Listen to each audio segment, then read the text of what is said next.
And so getting into best practices on like what is a reel, what is a story and what are the differences in those. And so if we'll look, I don't know if you guys saw my post about how Facebook actually owns Instagram. And so Facebook and Instagram have a certain dynamic between the two platforms where it's going to prefer you to, hang on, let me push mute all.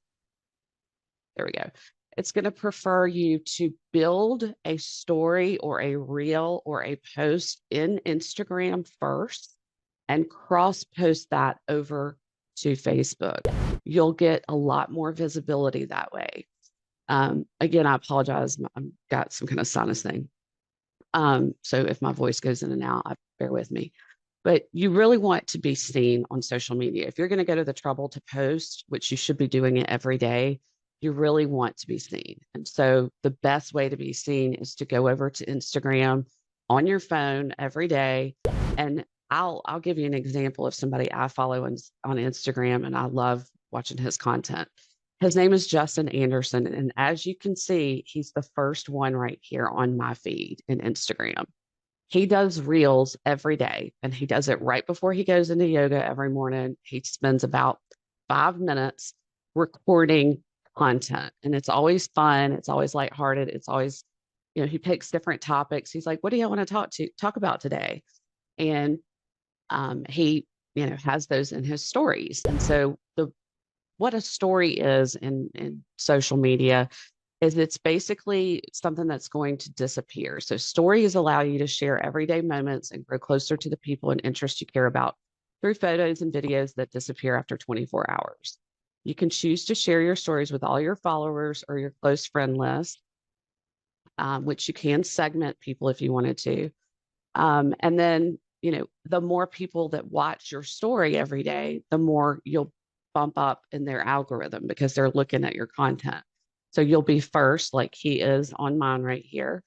And that's something that's great to do every day, right? So, just pick a time. I don't care if you're out for a walk. I don't care if you're cooking dinner. I don't care if you're in carpool line, wherever. Pick a time where you sit down, you walk or whatever, but you're talking to your audience about something that's engaging. So pick, any kind of, you know, topic that's in the news, pick music, pick anything you're interested in, talk to your audience about that. Like they're your friend, like you're just having a conversation with them. And what that's going to do is that's really going to get engagement because people love to like spy on other people, right? Like we all are guilty of it. We're all kind of voyeuristic to some extent. And we love to see what's going on in somebody else's life. And so, post stuff that you feel like you want to talk about that day, whether it's something that's in the news that's, gossipy, or whether it's a TV show you like to watch. A lot of times Justin will talk about, the Real Housewives because he watches that all the time. And I watch a few of them. Ladies, I think you know what I'm talking about. So anyway, find something like that that's fun that people want to listen to and talk about it. Guys, if you golf, talk about golf stuff, talk about the clubs that you've got, talk about the different places you like to play, things like that.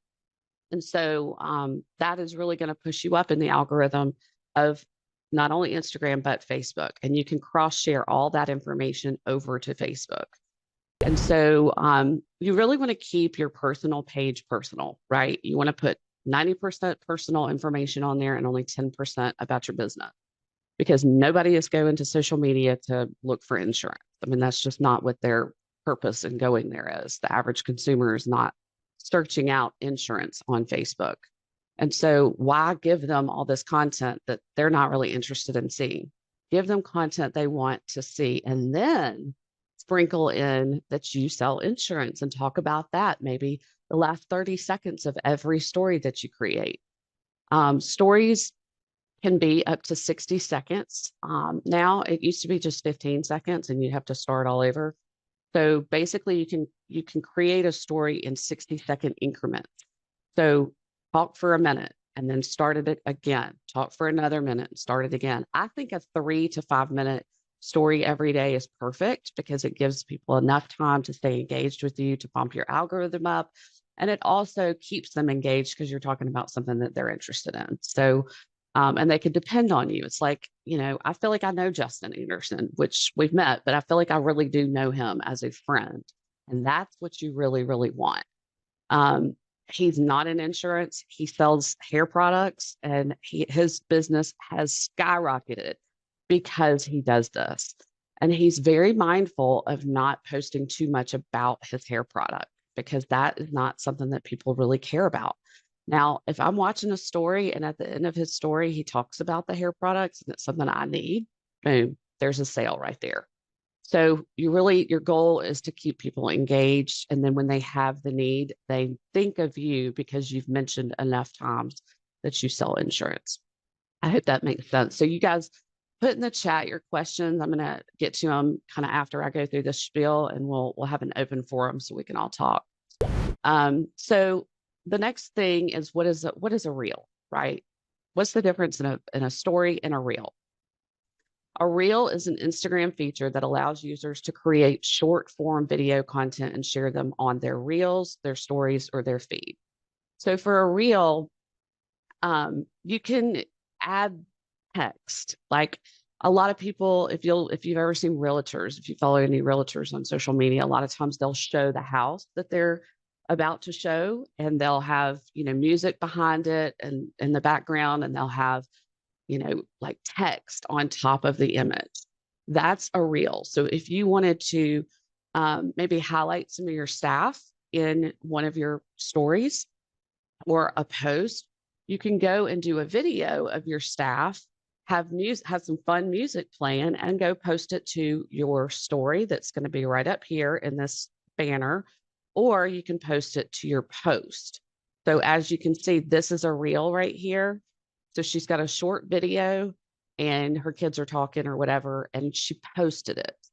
So that's the difference in kind of you could make a reel go to your story, go to your post, stay in the reels, and those stay around forever. So that's not going to disappear like a story would. And the reason you kind of want the disappearing fact is because you want fresh content. So that's why I really like, the story feature, because you can post reels to it. But you can also just create a conversation based, kind of topic platform, so to speak, with your audience. And those disappear. So when they come back to you, they get fresh content. So every time you post a new story, like you can see Justin has done here this morning, he posted a new story, and you can add to that story throughout the day. You don't have to do it all at once, but you want to post enough to where it kind of hooks people in to watch the next one that you post. And so that's a little bit about, stories and reels. Like I said, everything's going to be best viewed if you post initially in Instagram and cross post over to Facebook. The meta world prefers people who operate that way. So they'll bump you up just for that in the algorithm, which is really nice. A lot of people don't know that. So they start everything in Facebook, and then they wonder why they're not getting any engagement. They don't have any, a good audience. And it's Facebook algorithm is a little bit different as far as what you see right here. The algorithm for Facebook on what you see is really going to be about what you spend your time clicking on. So it's more of a CTA type model where what you click on in Facebook, that's where Meta takes that information and they're going to blast you with info that you have stopped on. So as you can see, I love animals. I spend a lot of time with, shelters trying to raise money and things. And so a lot of my feed is animal, rescue shelters and things. And it's because I've done a lot of clicking. And so that's why you feel like, how in the world can they read my mind? Well, it also, the algorithm gets so deep that if I just pause right here, Meta is notating that I have paused or I have clicked, and that's the content they're going to continue to push me. And then you'll see ads that run up around that content. So ladies, if you've, happen to be interested on Google in getting a black pullover and you type in black pullover on Google. Well, Meta has access to Google. And so what that does is that's going to tell Meta, hey, she was actually looking for a black pullover. So now that's why you see black pullovers in ads or different companies that make black pullovers that are in my price range. It's a very smart, computers are, it's crazy how technology is, but that's kind of how it works. So when you're thinking about your business and trying to grow your business, do you honestly think that people are stopping and looking for insurance on Facebook? No, absolutely not. They're going to Facebook and Instagram to be entertained. They don't care about what, your latest sale was or what's going on in your business day to day. That's not why people go to social media. People go to social media to be entertained. Now, do you want to sprinkle in the fact that you had a record month? Absolutely, but that's a sprinkle. It's not the main content. If that's all the content you're pushing out, you're never going to get seen. And that's why you'll see consistently. I mean, I follow a lot of insurance agents and do a lot of clicking with agents. So I see y'all's content. And it's all over the place. You'll see people trying to use their personal page to push their business page. Don't do that. Occasionally it's fine, but don't do that every day. That's not, I'm not going to Facebook to look at Joe Smith's insurance, like his business page. I could give a rat's, about Joe Smith's insurance business page. Now, should he have a business page in case, I like his content and I think, hey, I might need a life insurance policy. I remember Joe sells life insurance and I go to his profile. Yes, I need to see a link to his business page so that he is easily accessible on social media. But as far as like me seeing his business page every day, no, I don't want to see that. So people are going to see in their feed what they're interested in. So keep that in mind when you're posting. Okay, so we've talked about reels, we've talked about stories. We've talked about how the stories are live for 24 hours and then they disappear. And then back to kind of what to post, should I post a reel or should I make a post? Reels are going to have a lot more ability to be interactive. So for example, if I did a reel and showed you guys my house and I had some cool music playing and I wrote over it, having a good time. Well, I can post that to my story. And then when people click on it, it opens up my reel.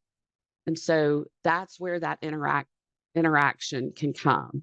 And posts, you're really not going to have as much interaction unless you have call to actions in your posts.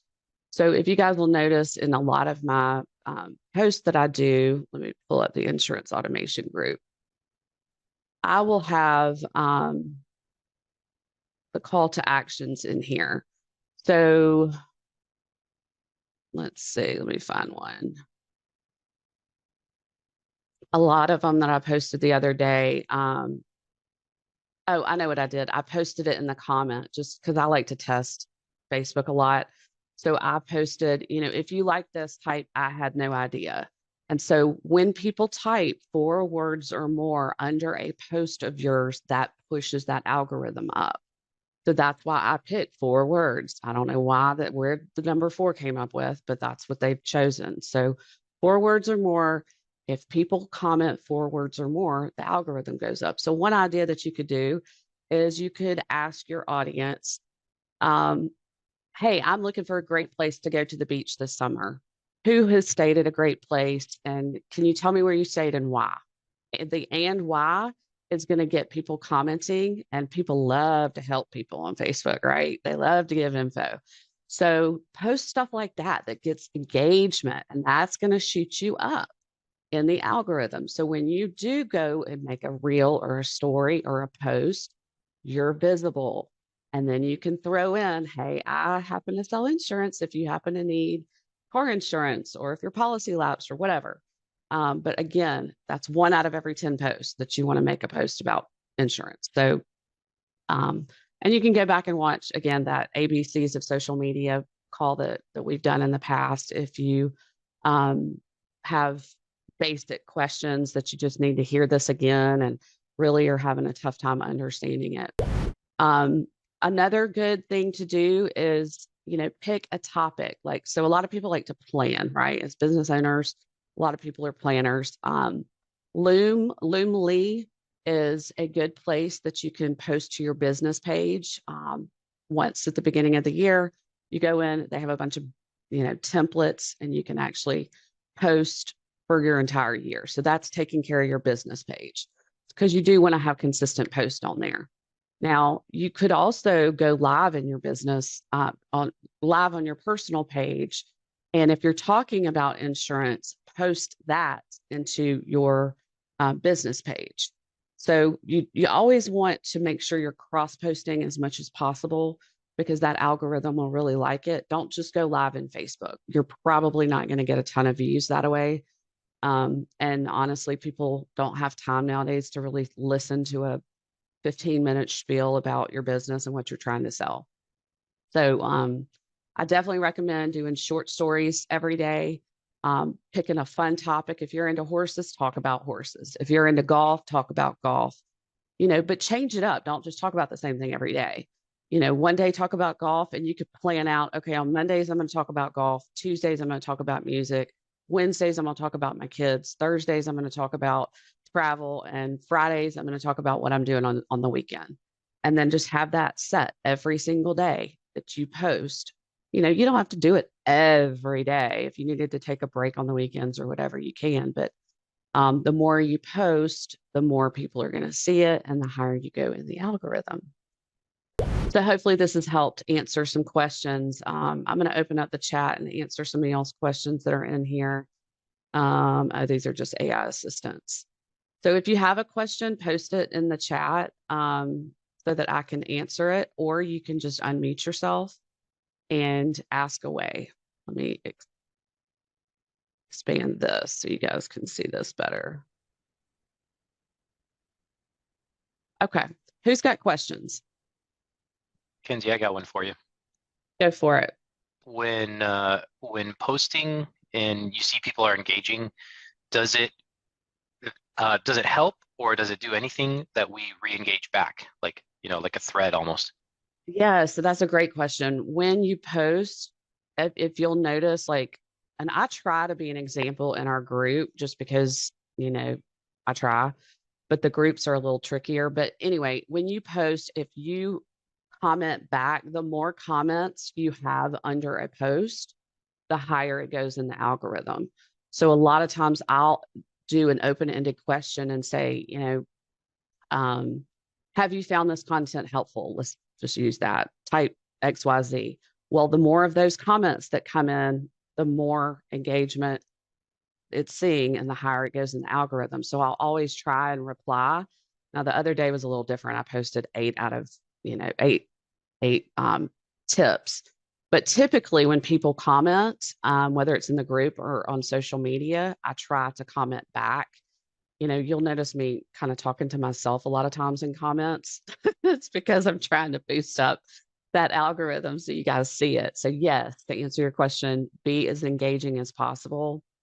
A lot of times, another thing that will shoot your engagement up is you can use, let's see, I don't know where Instagram went. Let me pull it back up. You can use the Instagram Live feature, which basically you would just go and create a live video and go live with your audience. This would be awesome to do for insurance. So after you got, a few months under your belt of doing your stories, and those are somewhat live, then you're going to go live, right? And you want to do it in Instagram. Go live and talk to your audience. And that is a place where your audience can actually type in instantaneous questions and ask you questions, and you can answer them. So it's almost like a real-time conversation with your entire group that follows you. So that's a super good way to get you boosted back up into the algorithm as well. What other questions? Fire away. Hey, Kenzie, you were suggesting to go live on Instagram. Do you have to have a certain number of followers to go live like you do on the TikTok side? No, you don't. Instagram is much more lenient as far as their rules or whatever, but obviously going live, it's not that you're because going live in Facebook actually records the live. Going live in Instagram, it records it, but you don't have to necessarily post it. So back to Justin, just because he's a great example. He goes live all the time on the weekends when he's having cocktails, and I just adore it. I think it's so much fun, and he's hilarious. And he gets 50,000 people following him, and that are on the live with him. And so you'll see the thread of all the questions. I know you guys have seen it before, where people are just typing in questions and the person's answering as fast as they can, kind of like a TikTok. But it does that on Instagram as well. And there's not really any rules around that, which is nice. So you can go live really at any time. It's just obviously the more people that are engaging, the more visibility you're going to have. So you don't want to hurt yourself by going live with no followers, because then that's going to show Facebook your content's terrible. So you want to kind of practice in these stories up here by being consistent. Oh, and look at there. So here's Justin's story for the day. And he's got another account called Who's Your Big Brother? And it's all about television shows. And then he's got his business account, DP Hugh. And so you can see he's high on my visibility and in my algorithm because I love his content. So, and you could go follow him and get some ideas, but keep in mind he's a trip. So anyway, what other questions do y'all have? I hope that answered your question, Cindy. Yes, thank you. You're welcome. Y'all ask away. That's what you should be posting. Say that again. Is there a certain time of day? I've heard like with Facebook, you should always do it first thing in the morning, early in the morning before everybody gets to work, because that's when people might be glancing through, or at the end of the day, they might be glancing before they go to bed, or just a specific time. Yeah, that's a great question. So again, you kind of want to think about your audience. And people who buy insurance are everyday people. They're moms that stay at home. They're men that go to work. There are women that work full time. There are women that work from home on social media full time. So you've probably seen a lot of your friends selling product, and they use social media. So really, honestly, I think any time is fine. I've looked and done a lot of research on times in our insurance automation group. You can go to, for a group, you can actually go to engagement, and it's going to show you the days of the week, that are the most popular, the times that are the most popular, that people are engaging the most in. They change pretty frequently. Wednesdays are always a peak day. Thursdays are a peak day. I think less people in general are on social media over the weekends because people are out doing stuff with their kids or whatever. I do like in the mornings. I think the mornings are a great time to post because you get it out of the way before you start your day, and you can kind of connect with your audience at that particular time. And then it'll it'll stay in your stories if you do a story for 24 hours. So if I didn't go to Instagram until 10, I can actually still see Justin, who posted at 6 a.m. So that's the beauty about stories too. Now for an actual post, you're going to want really to get your algorithm up and kind of get a feel for your particular audience. If you're trying to sell commercial insurance, then the best way that you could do, which most people are right now, the best thing that you can do is support other local businesses by commenting and being engaging in their posts, being friends with the business owner personally on social media, and post content, that's relevant to them. So if I'm a business owner and I own, let's say, a boutique that has, it's a big boutique. There's a place in Birmingham called Gus Meyer. It's a big boutique. So boutique store. So if I'm trying to get in front of Gus Meyer's, the owner's feed every day, what I'm going to do is friend the owner of Gus Meyer on social media. I'm going to follow his stories and his content and be engaging. I'm also going to post things that might be relevant to him or her. So if you see that most of the companies that you're trying to target right now for commercial are male dominated or female dominated, post content that's going to be engaging for them. So let's talk about, the stock market. You could talk about that every day if you wanted to. That's going to target a lot of men that own businesses. If you talk about fashion, that's going to target a lot of women who might own fashion boutiques. So there's just a whole range of things that you could talk about, but try to keep in the back of your mind, what is that target customer of mine going to want to see? And a lot of people haven't even thought about their target customer. They're just like throwing a big old net out there. Try and get very, very specific on who your target customer is. If you have a good CRM, that's going to help, because in, Agency Zoom, for example, it's going to show you, what your biggest policies that you sell are, like how much of that you're selling, who it's to, the zip code that it's in. So use all of that data from your CRM to come up with the perfect customer, and then post information that would relate to that person. Does that make sense? All right, somebody else ask away, ask a question. We've got Nicole. She says, with Instagram, I have a personal page, but not a business page. Should we have both for Instagram so that Instagram business is the same as my Facebook business page? Yes. We have an Instagram accelerated automation page, and we cross post from Instagram to Facebook.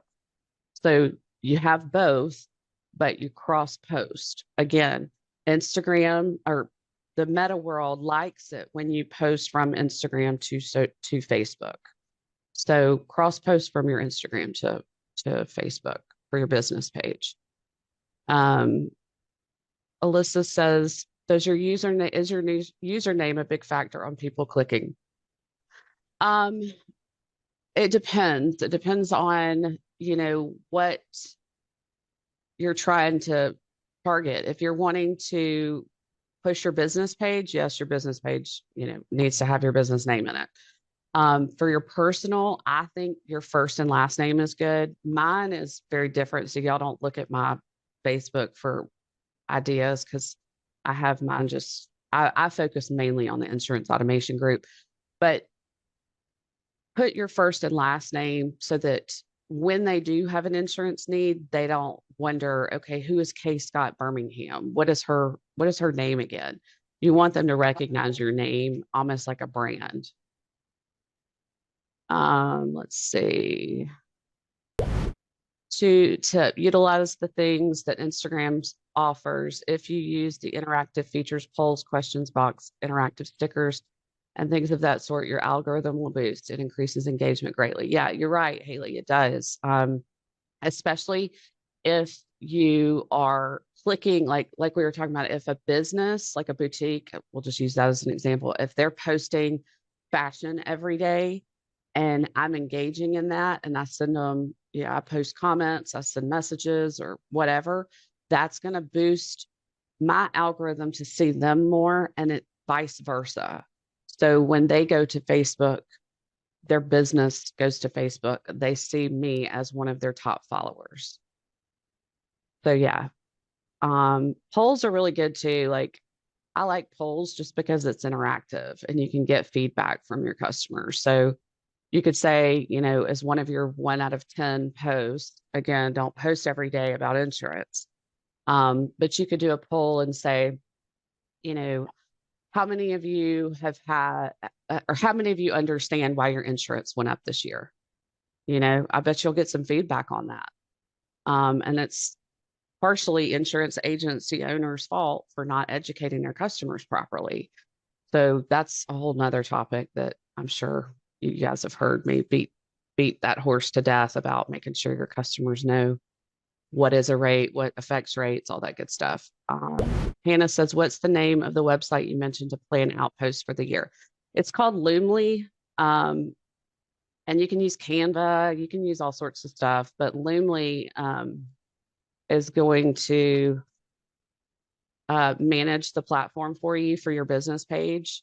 And so they have a bunch of different features and, cross post it posts to all of your social media at once, which is really nice. And you could do this for personal. You could, plan out your business posts for the year for your personal page. I just personally think that sometimes when these platforms have templates, it kind of comes off as automation, like a template. So if you can get really, cool posts going and plan that out for the year, go for it. But it can be a little trickier to do it that way. And then there's always VAs, y'all. I definitely would recommend looking into Fiverr. If you don't know what Fiverr is, you're missing out. So let's see. Here's their website. It's fiverr.com. And basically it's going to have, like, you can type in a topic and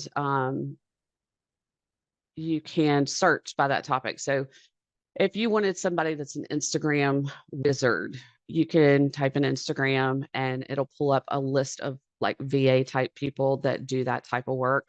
You just really want to be cognizant of their ratings and how many people have used them and look at their reviews, because you don't want to throw away any money. But it's a very inexpensive way to have somebody help you out with some of this stuff. But again, when you're talking about your personal pages, you really want it to come from you. I would never hire somebody to post to my Instagram stories every day, because it's going to be generic. It's not going to be from the heart. It's not going to be, authentic. And that's one of the biggest things that you have to do on social media is present yourself, because that's your brand. That's your I guess brand is the word I'm looking for, but present yourself and be authentic, because that's going to have the most feedback from your audience. Oh, you're welcome, Hannah. Let's see. Do you have a certain number of followers to go live? Oh, yeah, already answered that. Okay, ask away, y'all. Unmute. This is what this call is for. If you have questions, that's, we're all here to kind of help each other out and learn from one another. I know y'all have questions. Don't be afraid to unmute or type in the chat if you don't want to unmute.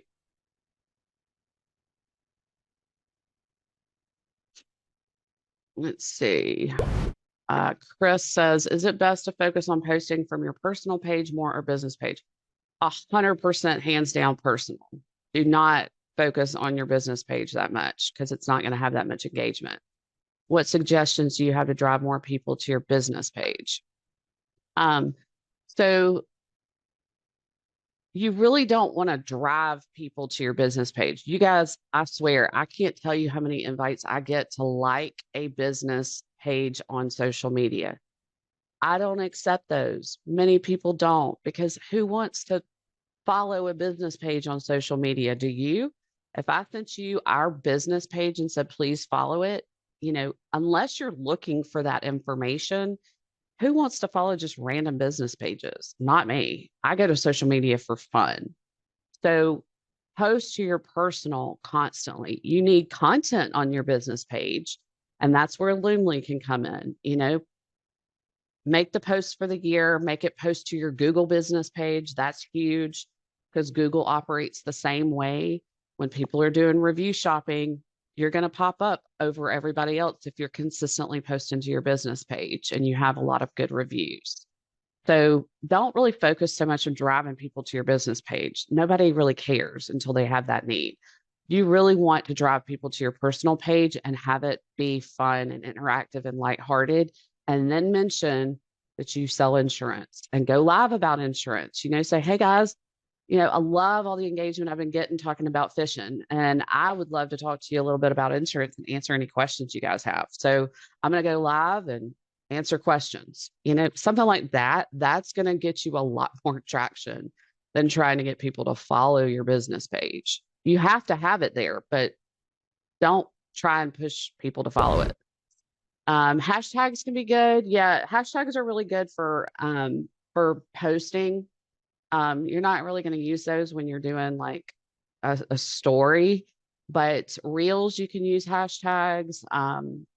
When you're posting to your stories, you can use hashtags and tag other businesses. So for instance, if you were doing an event, that's where a hashtag would be great, Marilyn, where you could say, hey, I've got a community event coming up.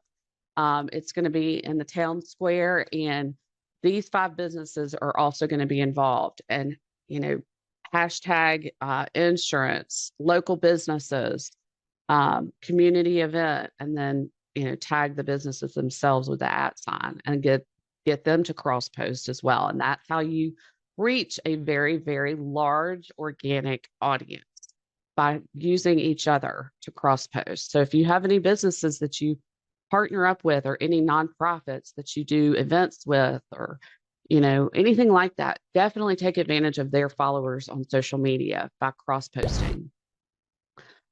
In the big picture, where should social marketing rank in things to do for marketing?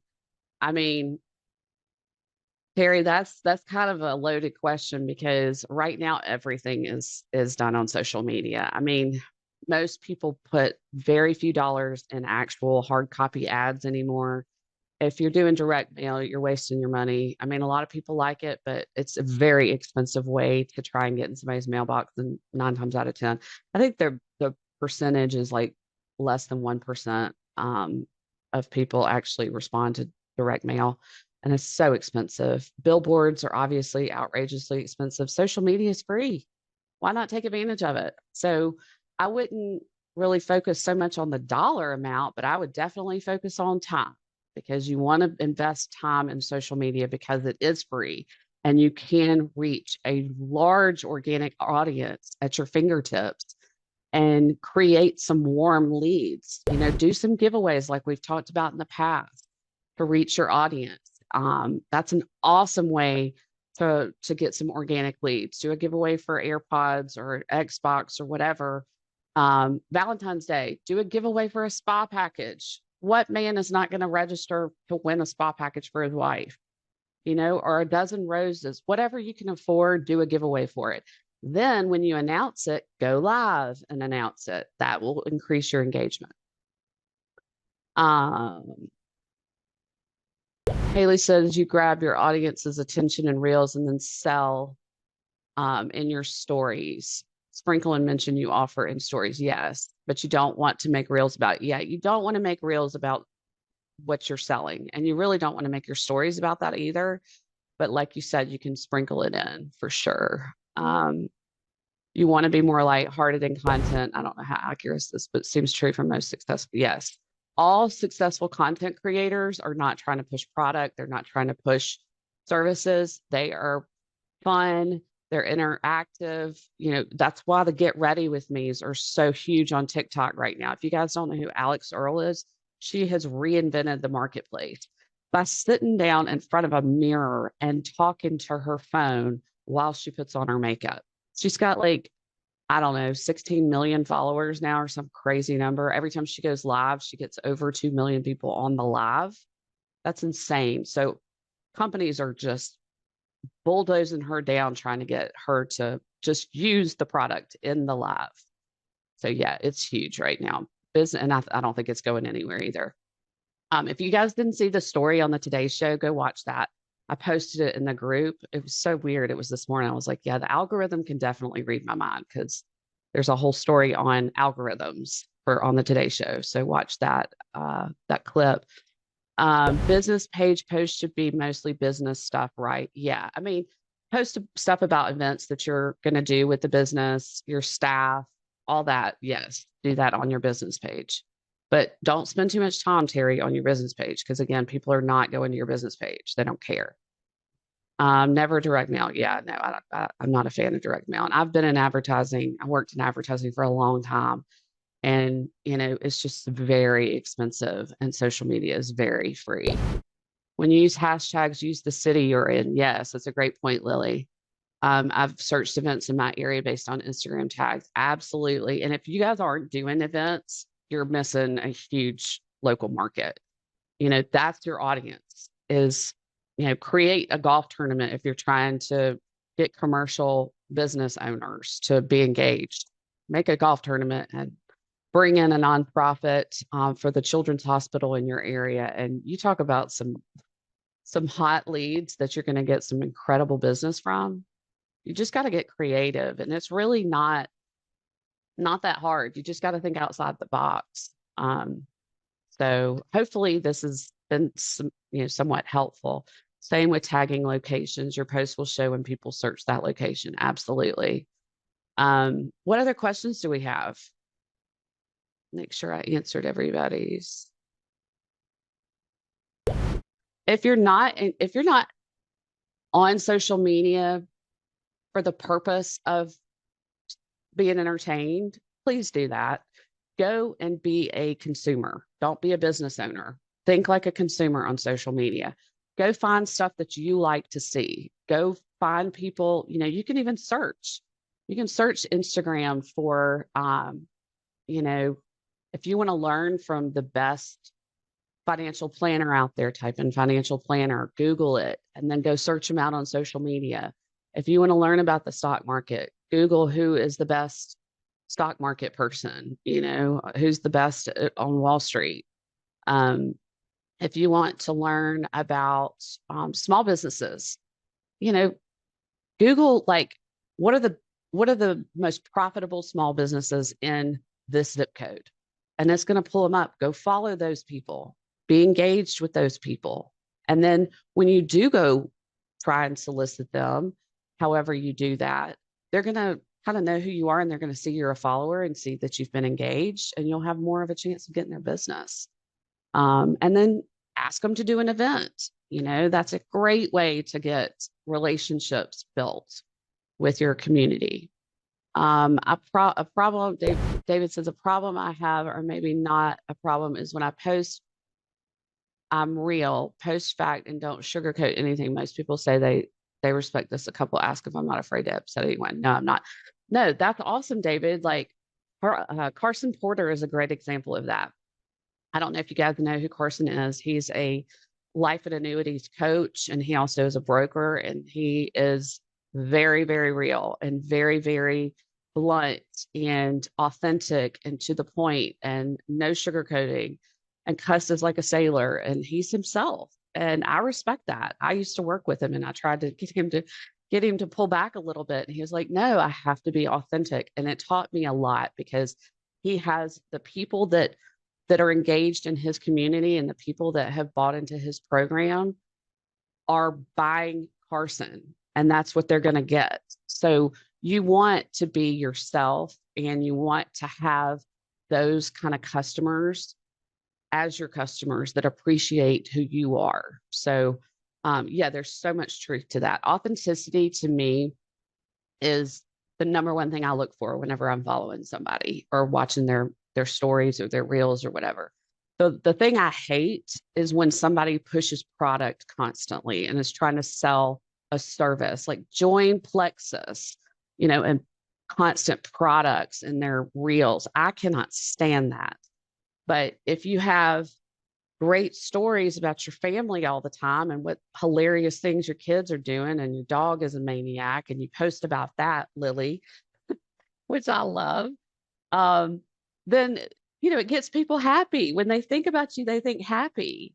And so if they see what you're doing on the side, that, hey, Lily posts about her crazy boxer that is adorable, and I just want to eat up. And Lily happens to be an automation coach.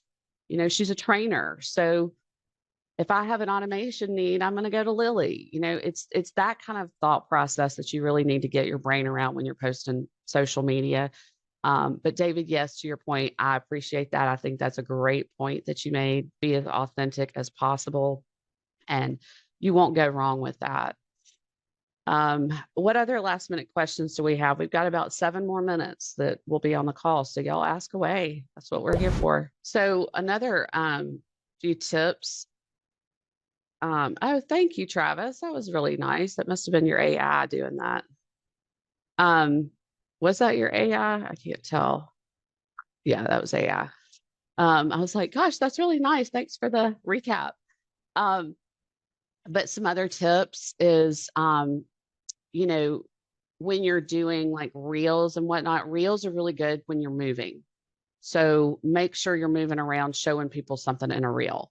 I mean, you can post an image, that's fine, but reels tend to get looked at more when people are moving. Lives, you might want to kind of be still, because lately when people have gone live, when people I've seen gone live, that go live, excuse me, on Facebook, you can tell they're kind of a rookie because they're doing it on Facebook, number one. But number two, when they're live, it's like they're moving so much. I can't really focus on what they're saying, and it's not engaging because I have nothing to look at. So, if you're going live on Instagram, sit down and do something while you're sitting. That's the best thing to do. That's why those get ready with me's are so powerful. So one thing you could be doing is, I would honestly sit there and just be planning out my day, talking to people. Like, I'm writing in my planner, or I'm putting on my makeup. Ladies, if you do your makeup and you talk to your audience, you'll have super high engagement. Men, if you want to go sit out on the porch and go live, and watch your dogs play around, that's something like that is going to be really, really engaging. Okay, we have a question. Let's see, if I'm doing sponsored ads for young parents, 20 to 30-year-olds, would my money be better Sorry, spent I'm on in a Facebook? training. Let me minimize this real fast. Let me see if I can turn this down. If I'm doing sponsored ads for young parents, 20 to 30-year-olds, would money be better spent on Facebook or Instagram for that target audience?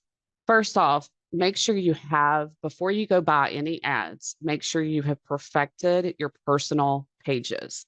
So get the stories down pat on Instagram first. Don't go waste your money on building ads in social media, because it's like a black hole. You're going to throw away a ton of money. When you do get to that point of having high engagement and having a great audience, and you want to run some ads, I would hire a professional. Lewis Allman from Fully Covered is awesome. Bobby Stocks is awesome. Both of those guys really have perfected the art of building ads in social media, because honestly, Meta is a business just like any other business. It's trying to make money, and it's going to make you think that you're targeting this little group of people when in fact it's throwing money away. So being a small business owner, I would not advertise on social media until you get larger and can really afford to do it right, because you'd just be throwing your money away. And why do that when you can do it for free, yourself, and make time for it? Because 5 minutes a day is not hard to carve out to make time to have such an impact for your business long term. Is there coaching, mentoring, or group to be a part of to pick up ideas like this? There's really not. I mean, there are coaching programs out there. Carson has a good one. It's called Rev Agency Syndicate, REV. And he has an entry-level program that I think is like $100 a month that talks all about this. And he has PNC agents, he has life agents, he has health. He has a lot of advanced life agents that focus on annuities and things. So he's great to learn from. I would definitely recommend his program. Sandra Gebhardt is another one that's really good. She is more in the Medicare space, and she is really good with social media, and she's been a social media coach in the past. But honestly, you can Google it. I mean, y'all, it's not rocket science. It's all about just consistency and making sure that you keep things fun and lighthearted. But Google, what are some best practices for posting on Instagram? What are some best practices for cross-posting from Instagram to Facebook? What are some best practices for posting to my business page? Google is going to tell you everything you need to know. You're so welcome, Terry. Thanks for joining us. So I'm going to wrap up the call. Thanks you guys so much for joining. I appreciate it. If you have any other questions, you can always reach out to me on social media, and be engaging in the Insurance Automation Group. That's the best way you can say thank you. So thanks so much, you guys. I hope you have an awesome day, and I'll post this recording when it's available. Have a good one.